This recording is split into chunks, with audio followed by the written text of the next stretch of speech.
when we look at the life of one of the greatest heroes of the faith in the Holy Scriptures, the Apostle Paul, it is impossible not to be inspired. And I talk especially to you today who are thinking about giving up, who are tired, discouraged. Life has hit you hard. You faced a setback. You who ask yourself, is it worth it? I see so little results. You have no strength to go on. Pay attention. The text in one of Paul's letters, Galatians chapter 4, it says, Paul, speaking to the Christians in Galatia, he says, you know that because of physical infirmity, I preached the gospel to you at the first. Paul was speaking about the fact that in one of his trips, when he went to Galatia to preach the gospel, he was sick. Some historians suggest that he got malaria, which was common in the area that he was traveling to. And those who got malaria, you know, even in the 21st century, it's hard, imagine, in Paul's time. But he said, even sick, in other words, when the person is sick, they are weaker, they have pain, they are tired, they are drowsy, they don't eat well, they feel sick for something that they eat and many other things. But even sick, Paul did not deviate from his mission. He went and preached the gospel there to the people in Galatia. It was not only that time. Paul not only preached the gospel sick. In his letters, we see that he preached the gospel in prison. And this is one of the reasons we have the letters from Paul. Almost a third of the New Testament was written by Paul because of his arrests.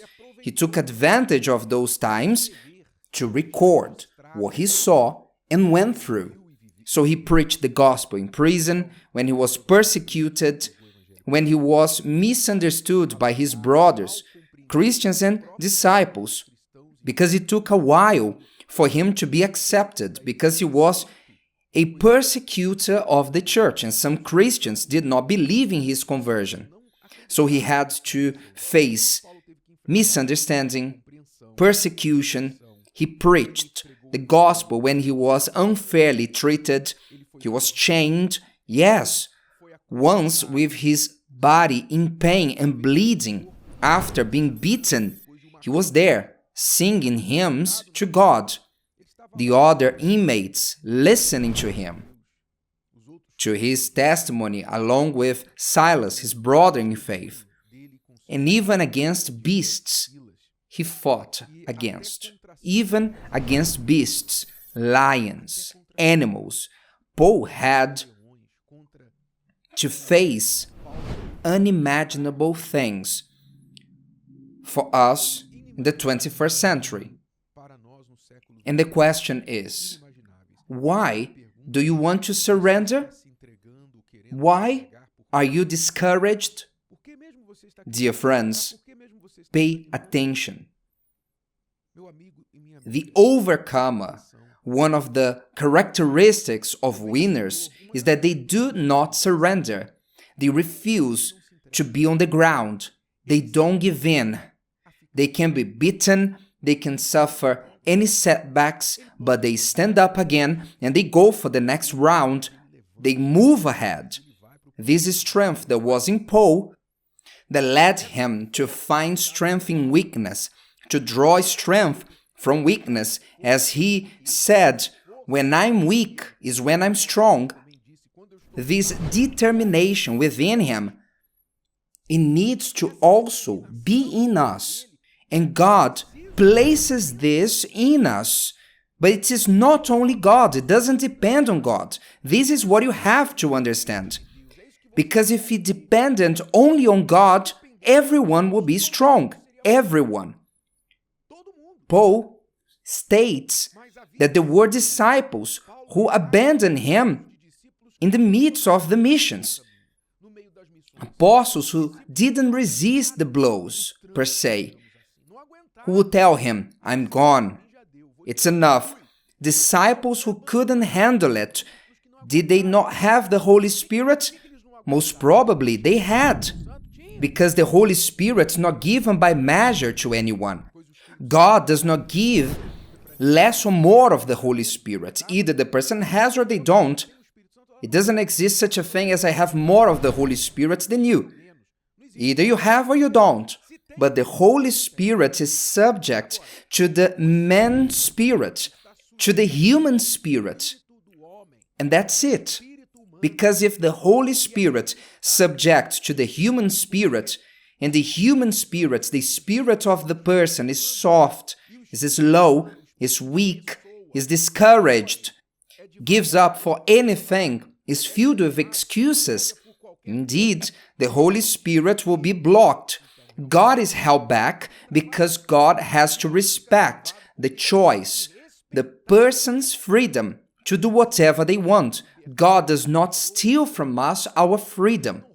So if you want to win, as this magnificent example of Paul registered that says, even sick, I preached the gospel to you, even sick. In another occasion, he even said, for you I die daily. What did he mean? He meant, I sacrifice myself, I diminish my will, and I prioritize my mission. So if he had this strength, this capacity, we have it too, but we must choose. Strength is a choice. Strength has nothing to do with muscles. Strength has nothing to do with capacity. Strength has to do with a choice. You need to have the decision within you to choose to be strong, because the alternative is for you to choose to be weak. Which choice do you think is best? To choose to be strong or weak? You decide. So yes, life presents us with setbacks, situations that we don't expect. How many times did we do good?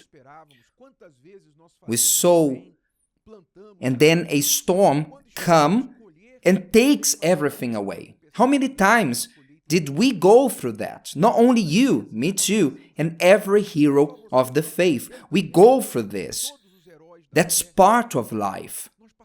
But when these things happen, we have this choice to allow them to remove our strength, to remove from us our strength, and to leave us on the ground defeated.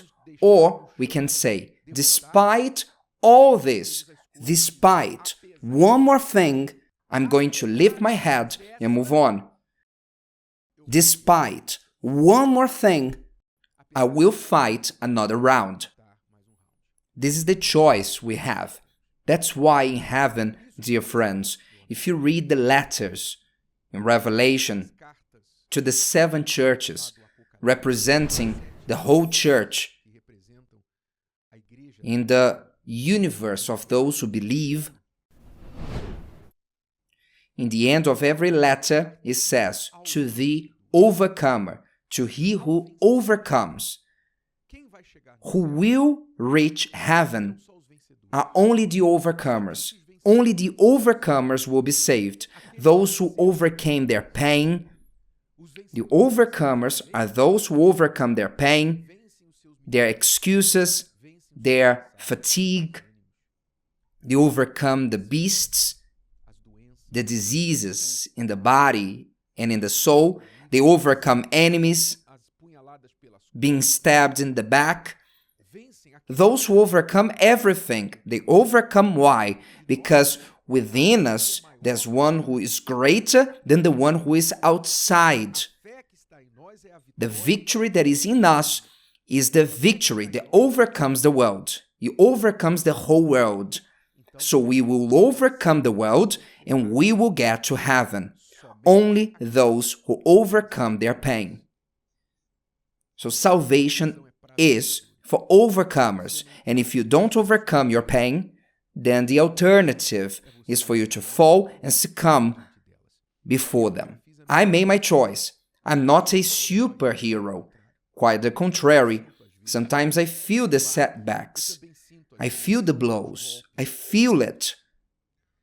But thank God. When we open the Word, the Holy Scriptures, every morning to read, we are gifted with the words of the living God through the mouths of His servants that strengthen and renew us, as this one from Galatians 4:13. If today's video helped you and you know someone that could benefit from it, share it with them, and if you haven't subscribed to the channel, you may do so now. See you later.